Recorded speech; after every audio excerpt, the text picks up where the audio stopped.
so glad you're here. I have been sitting here quietly. I'm feeling a little bit under the weather today, and I was playing with some things that the founders and owners of Allegory Gallery sent me to share with my audience, and I was just playing with them to see what I could come up with. It's one of the websites that I really love to just peruse, make a coffee. It is like, it's almost like walking through a virtual art gallery. They feature artisan things. They have a beautiful pewter findings. So I had done a little personal order, but they sent me some things to share with you. So the definition of allegory is a story, poem, or image that can be interpreted to reveal a hidden meaning. And, I think that's really kind of what we do a lot of times with our jewelry art. So in this little treasure box are some of the things that they offer, and they are just absolutely delicious. And just so you know, if you've never been on the website before, the pewter comes in antique gold, I think bronze, copper, silver, like antique silver. They're each of the items, most of the items that if you are interested in it, it will, when you click on it, it will offer it to you in the different finishes. So if you're a silver lover, you can have the little moon face in silver or copper. They sent me a little bit of everything, and I just love it.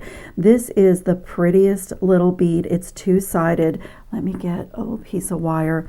And the hole goes this way through. So bracelet, like you can string it that way. That way. Make a beautiful bracelet. I just love that.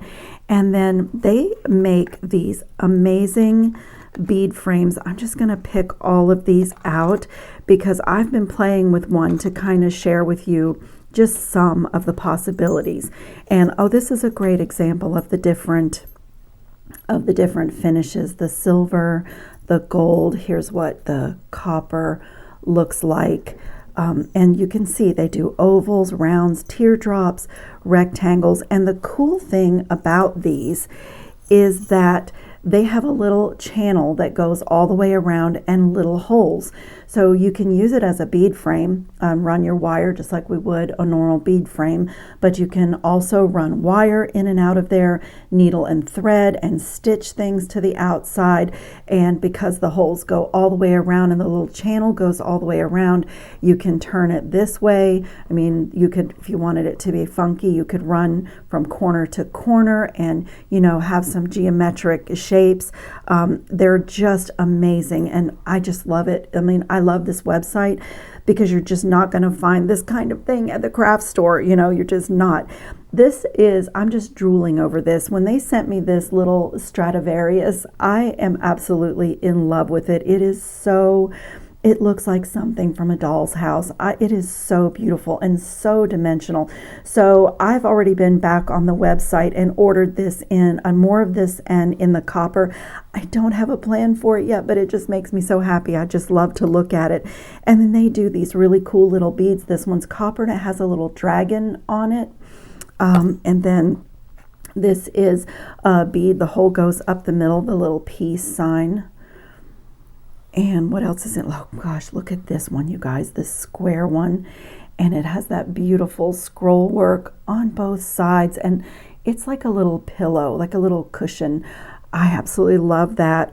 I am crazy about this. If you've been around my channel, I'm sure that in the last few videos, you've heard me talking about really organic kind of meteorite and beads, and also the Baroque pearls. They're going, like pearls reimagined, are going to be a big trend. And actually off to the left of my table, I am actually been gathering things for a bracelet design, and I think I'm going to set this over there to go into that bracelet. And then look at this. I just love this filigree bead, and it looks like it has little bows, or is it a butterfly? Maybe it's a butterfly. It's so ornate and beautiful. I mean, it's just stunning. Like I said, you're not going to find these beautiful things at the craft store. So I could just lay this little Stradivarius out here and just to look at him. They're just so beautiful. I mean, the pieces are just so beautiful. And so I thank them so much for sending me a few little samples to share with everybody. And so with those bead frames, I have been playing with a design. So I started out with a piece of 20 gauge wire. I love my soft flex wire. It comes like this. It has an anti-tarnish coating, and I like the 20 gauge. And I just treated this like a regular bead frame. Whoops, I've got a needle attached here, and it went off the edge of my table. So I just treated this like a regular bead frame. I put a simple loop in one end, pushed it through, strung my bead pattern on, and then, you know, pulled it back a little bit, pushed the wire up, and did a simple loop on the top. But these are so cool. I have these little crystals that I just picked up at a bead show, and I am using a big eye needle. If you're not familiar with that, this is the coolest needle. It's really small, but it is split. If I can get my fingernail in there, it's split in the middle, so threading your needle is really easy. You don't have to try to get through the eye of the needle with your thread. You can pull this apart. Good grief, it's really not this hard, you guys. I'm just under the weather. I don't feel great today. But you just open your needle like that and put your thread through. And then this is a lot, really small, a lot smaller than it thinks. And what I've been doing here, I came up with nothing on my thread, just in the middle of this frame, one of the holes in the frame. And I left a tail. Let me find my little tail. I left this little tail. And I have already like stitched up and kind of worked my way back to reinforce my crystals. And when I came back out the first hole that I started in, I've tied a couple of knots, and I'm just going to leave that tail. And what I've been doing is just kind of like a back stitch. Like if you're a sewer, you know what a back stitch is, or a running stitch, and that's what I've been doing. So I'm just going to take my thread and get back down, and I'll just do a couple of these and show you what this is, you know, how easy this is. And honestly, you could do this with wire if you wanted to do like a 26 gauge wire. That would be, you know, that would be really pretty.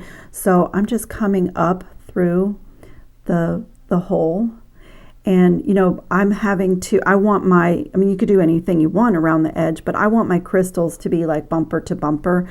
So let me put a few out here. So there's a few spaces like when you round the corner where I needed 2 crystals. These are Artisan made. So I'm just picking up a crystal bead and then going through the hole that I skipped and just pulling that into place, and then going back up through the first hole again. So it's kind of making a loop, and it reinforces my crystals. And I'm just doing this all the way around the frame. And like when I came to this corner, I had to backtrack. Whoops, I have my, good grief, I have my crystal on the underside. That's not good. Let me back this out. Actually, you know what? My little sewing error just gave me an idea. Because these are just so much fun to play with, but there is no reason at all that you could not do what I'm doing on the outside of the frame on the inside of the frame too, and have crystals on the outside and on the inside. That would be stunning. My little error just totally made me think about a whole nother possibility with these cool little bead frames. But see what I mean? Like as you round the corner, like there's a little extra space in there, and it's okay because this gives you a chance to, I'm gonna just come back through again, just find a little spot and just reinforce. You know, I'll add more beads in because nobody sees my stitches. They hide in that little channel. So I'm just going to pick up a bead, and let's see, my next hole is this one, and I've just been filling in like that. And so I'll go all the way around this pendant. I've picked up my little tail thread here too. There we go. Maybe. There we go. And I want this little bead to get over here and snuggle in. These are little 3mm I just picked them up at a bead show. They're a little bit not perfectly uniform, but they work great for this. And you know, you can just skip over the hole and just tighten it, reinforce, push things together. And I'm just doing that, just like looping in and out, and just filling in the frame. So I'm going to do the whole way around. Oh, let me keep going, and I'll show you why I did the simple loops first and put that through the little frame, because it is a little bit easier, I think, than trying to do this and then put your wire through. I apparently can't talk and stitch.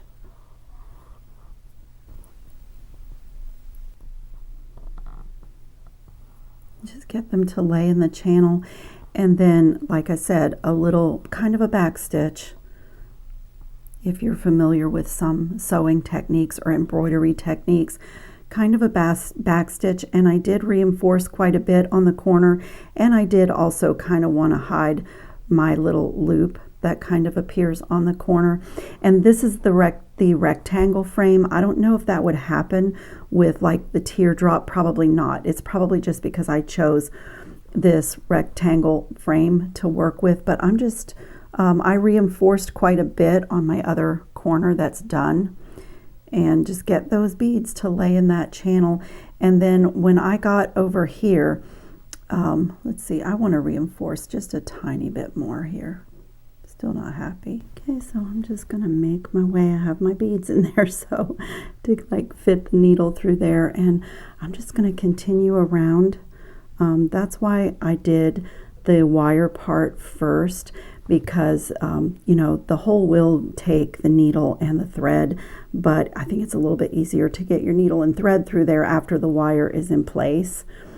And I'm just gonna back stitch again, and just keep making my way around this little frame. And this is going to be a pendant. I'll show you. I have a plan for a little pendant to add to my wardrobe. It might be time to cut that tail. I love making pendants, especially when I get something special like this. I really love it. So I'm just going to keep like back stitching and just making my way around, fill in the second half of that frame, and I'll be right back. It'll just be a second for you. Okay, I had to take a pause. It is actually the next day. I am really feeling under the weather, and I'm afraid that I'm going to lose my voice. So I really wanted to finish these projects. I went ahead and just in and out with my needle and thread, reinforced, and this is what my little pendant is looking like so far. I just love the bicones in the tiny size and the pearlescent size. It's like a little abacus. So I'm just going to finish off this pendant with a little stack of check glass beads. And if you notice, I mixed gold and silver and a little burgundy in this.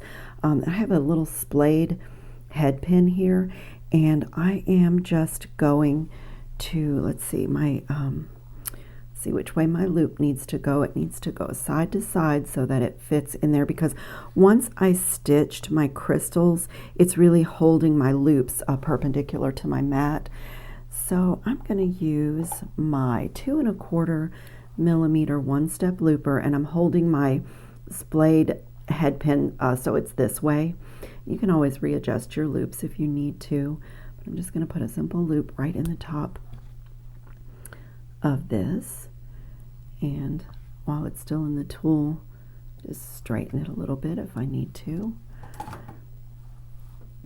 And I'm going to open it and add this to the bottom.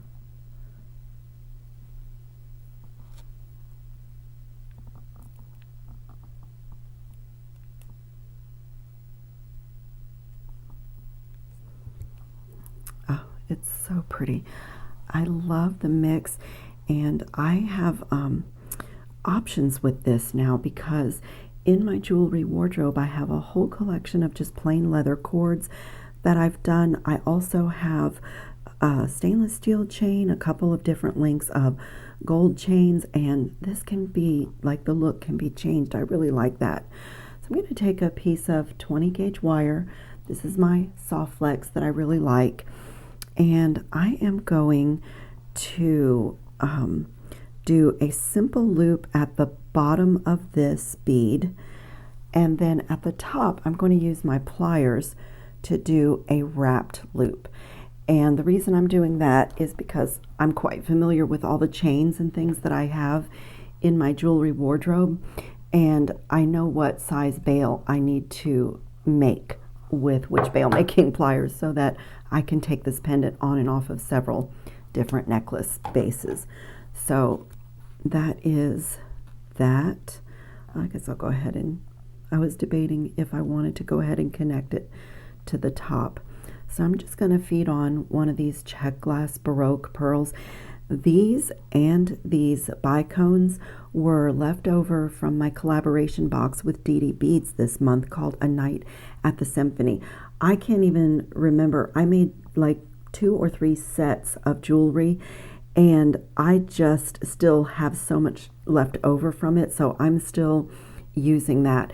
So this is going to attach this way, and so I want my bail to be going perpendicular to my mat so that my chain or leather can go through. So I'm going to get a hold of this pearl right at the top and give it a bend, and then I am going to use my 6-step bail making plier. And since I've made so many pendants for my different chain options, I know that I need this second to the largest mandrel. So I'm going to put that, whoops, wrong way. I'm going to put that in, and this is just a normal wire wrapped loop, but I'm going to put it in right here so that I am wrapping around that bail, and I want to make sure I'm straight, and just bring that wire over, rotate just like a normal wire wrapped loop, and I'm just going to straighten this up before I, whoops, it slipped off. Just going to straighten it up before, just get it ready to wrap. So it looks like that. I'm a little fussy with my, whoops, I'm a little fussy with my loops, especially since that's going to be the finished, the finished bail on the necklace. So then I'm just going to grab a hold of this. When I'm doing one of these bails, I leave myself a little extra wire in case I want to do something fancy around the bead. I make my jewelry with my heart, so I'm not really sure if I will, but I'm just going to do really neat wraps on a pendant like this that's mixed metals, and it's going to be able to be mixed media. You could do like a messy wrap here, but that's not really my style. I'm more like to do things neat, and just kind of tuck that in. So like from here I have all of this left over, so I could decide to kind of do a spiral around that bead, or trim it off, or a little curlicue. Let me just think about it for a second. Maybe what I'll do is go ahead and attach it and then have a look at it. It's the wrong side.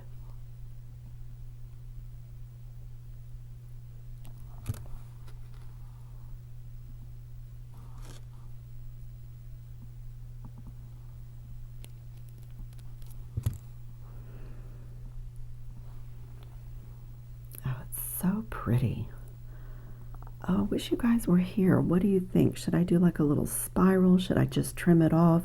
Should I use my extra and do a little funky thing? Maybe I'll do that. The nice thing about this type of wire working is that if I do this and I don't care for it, I can always come up here and snip it away, and nobody knows that I tried anything. It was just a, it just looks like a normal wire wrapped loop. I'm just going to play a little bit with the wire that I have left.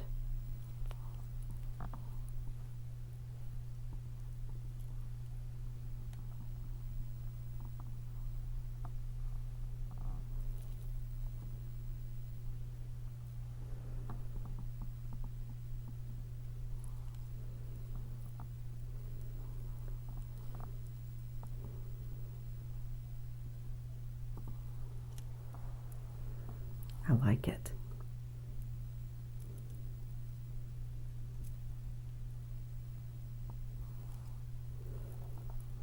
Oh, I really like it. That's so pretty. And I'm just going to come here and trim and tuck my cut in so that it's not scratching.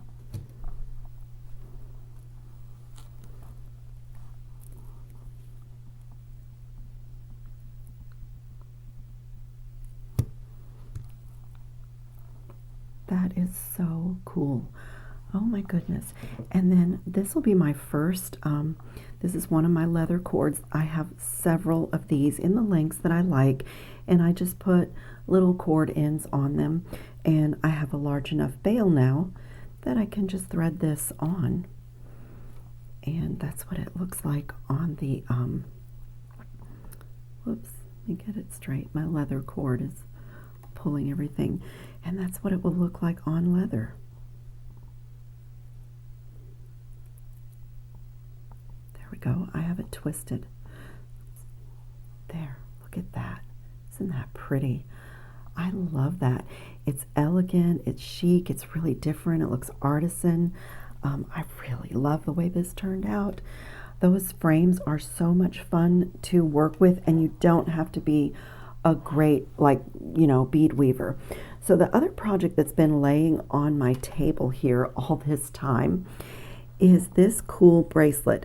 I don't know if you guys have seen this, but for years now, I think Chanel does one, I think Chloe does one.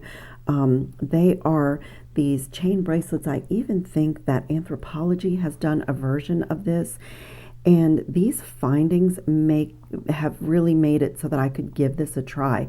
So I have just cut my lengths of chain here and shorter lengths here, and I have used that same needle and thread method that we used on this to just sew the chains into this bar. I have this little magnetic clasp, and then I'm going to attach another end, and then I have this this like fringy section here, and I just decided to put a little crystal on the end of each one. And so that is really the same thing that we did over here, just, you know, big eye needle and sewing it in.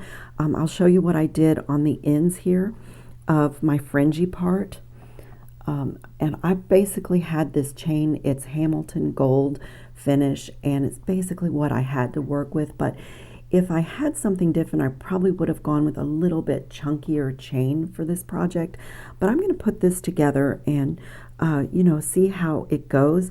I'll just show you. This is the 8-3-6-8 whole bar here. And they also come in 12. And they're really cool. They have this channel in here, the same as the bead frames, and then your loop is ready for whatever you want to put on it, and they are really cool. So if you do like peyote stitch, or if you're a bead weaver, this is a fabulous finding for that. But, you know, I do a little of that, but if you're not, they are so clever and so fun. So I'm going to, you know, give this a try. This was my first time playing with these, and I'm going to give this a try. I have a little thread on my big eye needle here. So let me just show you what I did for the little drops on my fringe part of this bracelet. I just took one of my little crystals and fed it onto a really tiny ball head pin. And then I'm just going to bend this forward. And I'm making the teeny tiniest little simple loops you've ever seen right on the tip of my plier. It almost looks like the beginning of a wrapped loop. Can you see? I know it is so tiny, but that's what it looks like. And then I'm going to take my cutter, my flush cutter, and just snip it right where my loop meets the core wire, and that's what that looks like. And then all I'm doing is opening that loop. And I just want it, I have a thing, I don't like the end of a chain to just be empty, so I feel like it needs a little finishing touch. So that's what I'm doing. And I have one more to make. Just close it really well and work hard in it. Is it closed? A little bit more. And so that's what it looks like. Let me get my other chains out of the way. I just think it's prettier than just having the end of the chain, but I see these fringe pieces with just the chain. I'm just going to repeat that again for my last one.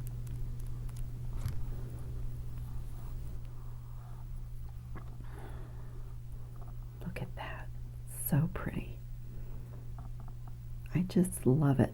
So this, on this chain, I just counted out all my links and just decided I wanted this to be, these fringy bracelets can be a little bit, you know, busy for like everyday life. So I did my fringe really short, but you know, if you like this project, you could do it any way that you want.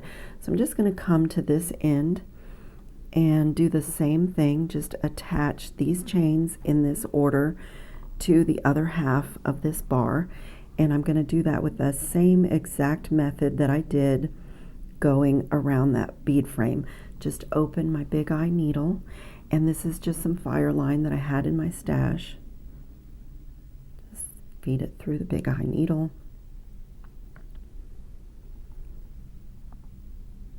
And I just started by, let's see, just decide my direction that I want to sew in. Well, I just started by going up through one of the holes and back down through.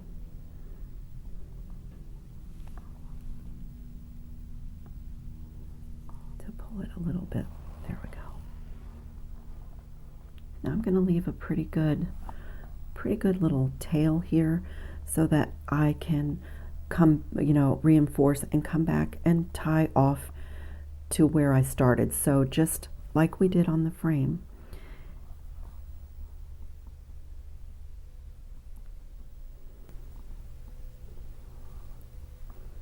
Okay, so I'm coming out the very last hole, and this end will probably be more challenging than the other side was because now everything has to attach, but I just want to make sure I grab my very last chain and put my needle through the last link of that chain. I know it's small, let me zoom in a little bit to help. And I'm just going to pull this up to, let me move my pliers. Fire line is grabbing on everything. Just going to pull this up to that little bar and go in the next hole. And again, I kind of do a back stitch.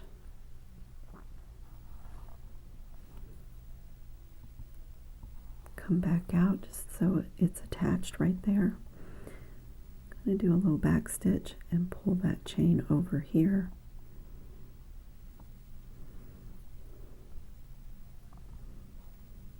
And I'm going to skip that hole, go to the next one so that I can come back down through the hole that I need to attach my next chain, if that makes sense. I got my little tail thread here. So I'm just going to make sure that I'm picking up the next chain in order so that they're attached, not twisted. And same thing, just pick up the last link.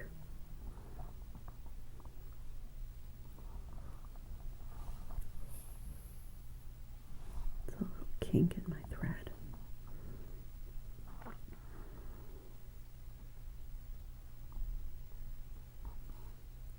And I'm going to go up through the next hole. And just back stitch, go backwards through the next hole. I'm just going to work my way across the whole bar stitching like that.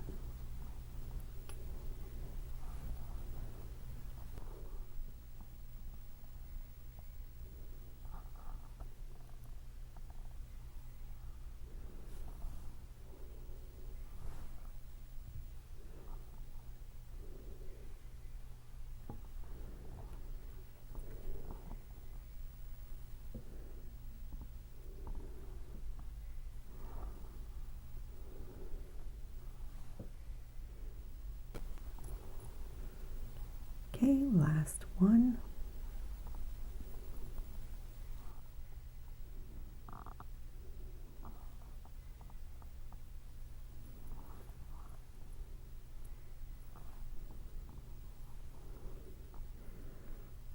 just going to go back the length of my bar and just reinforce and tie off to this tail.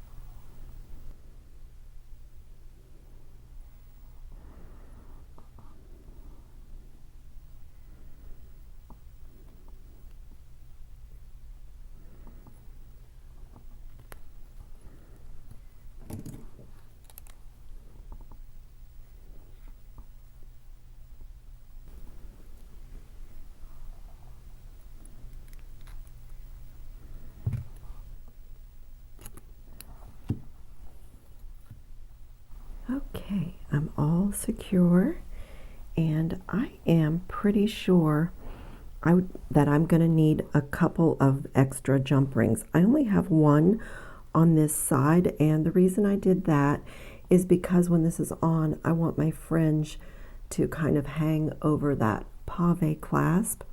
Let me go back to our normal scale, and then I'm just going to start with 2 and see how that works.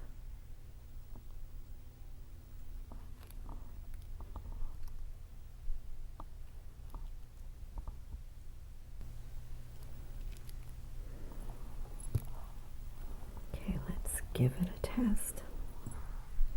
So I need it to go this way. Oh, I love how it clasps. Oh my goodness, you guys, isn't this beautiful? Look at this. Turn it around so my fringiness hangs like that, or I know it's a terrible camera angle. I'm definitely going to have to put this in my next try-on video. I love the way I have the little fringe. I could, if I had more chain, I could have had the fringiness coming out of this side too, but that is absolutely so pretty. It's my little version of a designer bracelet, and I have some of the little crystals left that I used on the ends here, so I could even do more and just add those in, and I might just do that with a design like this. I tend to wear it a little bit and then kind of decide, but literally, you guys, let me show you. This is what I had left over of my chain. I had the 3 tiny little links. I used everything that I had in my stash, so the design might even look different if I'd had more chain, but I have the, now that I know it works, I could even do a really wide version, and I ordered some more of these to play with. So it's just an idea for you. I will put links to Allegory Gallery in the description box, and I'll also put a link to these big eye needles. I have this whole assortment, and they are just the most amazing needle, all different sizes, from short, really short, medium, super long, depending on your project, but they can really help you not to struggle to thread a needle. So I'll put a link to that in the description box. This little pave clasp that I had in my stash is just fashion jewelry, so my last step will be to put my semi-gloss Permalac anti-tarnish coating on this and let it dry, and this is ready to wear. Oh my goodness, I love the way this turned out. So check out the Allegory Gallery if you're not familiar with it. It's a wonderful, beautiful website to just peruse all kinds of artisan ideas, elegant things, funky things. I just love it. I know I'm going to be putting these 2 in another bracelet design, and I'm waiting for my order. I got more of these little musical instruments, and so I'll put some pictures up at the end of the video. And I thank you all so much for watching. I hope you're all safe and well and having fun on your beading mats. Ciao, friends.